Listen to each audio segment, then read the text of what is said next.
বর্তমান এর খবর, নড়েচড়ে বসল পূর্ত দপ্তর। তড়িঘড়ি বাঁকুড়া ঝাড়গ্রাম রাজ্য সড়কে সংস্কার শুরু। নিজস্ব প্রতিনিধি, বাঁকুড়া। বাঁকুড়া ঝাড়গ্রাম রাজ্য সড়কের বেহাল অংশ মেরামতে পূর্ত দপ্তর উদ্যোগী হয়েছে। দায়িত্বপ্রাপ্ত ঠিকাদার সংস্থার মাধ্যমেই নতুন করে সংস্কার কাজ হচ্ছে। ১৪০ কোটি টাকা খরচে ওই সড়ক সংস্কার শুরুর কয়েক মাসের মধ্যেই কিছু অংশ বেহাল হয়ে পড়েছিল। এ নিয়ে মঙ্গলবার বর্তমান পত্রিকায় খবর প্রকাশিত হয়। এরপরই পূর্ত দপ্তর নড়েচড়ে বসে তড়িঘড়ি সড়কের বেহাল অংশ মেরামত শুরু হয়। পূর্ত দপ্তরের সক্রিয়তা এলাকার বাসিন্দা ও নিত্যযাত্রীরা খুশি। ওই রাজ্য সড়ক সংস্কার শুরুর পর বাঁকুড়ার সাংসদ অরূপ চক্রবর্তী বেশ কিছু বিষয় নিয়ে পূর্ত দপ্তরের আধিকারিকদের সতর্ক করেছিলেন। মাটির চরিত্র অনুযায়ী রাস্তা সংস্কার করা উচিত ছিল বলে সাংসদ মনে করছেন। তার দাবি, স্থানীয়দের দাবি মেনে কিছু জায়গায় বিটুমিনাসের বদলে পেভার ব্লক বসানো উচিত ছিল। তা না হওয়ার কারণেই জায়গায় জায়গায় পিচ উঠে গিয়েছে। এতে তিনি পূর্ত দপ্তরের ভূমিকা নিয়ে প্রশ্ন তুলেছেন।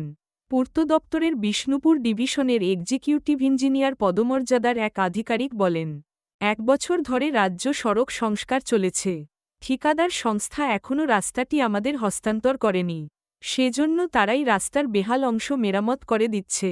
মঙ্গলবার সারেঙ্গা ব্লকের পিমোড়ের কাছে রাস্তা সারাই হয়েছে। সারেঙ্গার বাসিন্দা বিভাস মণ্ডল, সুকোমল কুণ্ডু বলেন, নতুন করে রাস্তা সংস্কার হওয়ায় দুর্ঘটনার ঝুঁকি কমবে।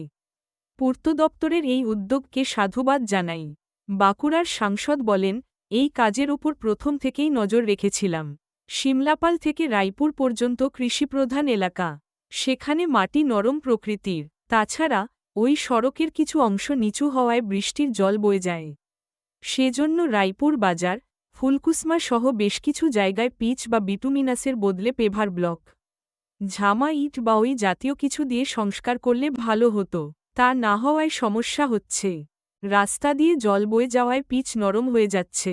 পরে ভারী গাড়ির চাকার চাপে রাস্তা ক্ষতিগ্রস্ত হচ্ছে। স্থানীয়রা এ নিয়ে আমার দ্বারস্থ হয়েছিলেন। আমি এ বিষয়ে পূর্ত দপ্তরের ইঞ্জিনিয়ারদের চিঠি পাঠিয়েছি। পূর্ত দপ্তরের এক আধিকারিক বলেন, সাংসদের কথা সঠিক। বাঁকুড়ার পশ্চিম দিকের নানা ব্লকের তুলনায় সারেঙ্গা, রায়পুরের মাটি নরম। ওই রাজ্য সড়কের কিছু অংশে সমস্যা রয়েছে। বারবার সংস্কার করলেও রাস্তা বেহাল হয়ে পড়ছে। কিন্তু কাজ শুরুর আগে অভিজ্ঞ ইঞ্জিনিয়াররা সমীক্ষা করেছিলেন। সব দিক খতিয়ে দেখার পরই এস্টিমেট তৈরি হয়েছিল। সেই মতোই প্রকল্প রূপায়িত হচ্ছে। আমরা সাংসদের পরামর্শ খতিয়ে দেখে প্রয়োজনীয় ব্যবস্থা নেব। নিজস্ব চিত্র। ধন্যবাদ জ্ঞাপন ও কৃতজ্ঞতা স্বীকার বর্তমান পত্রিকা।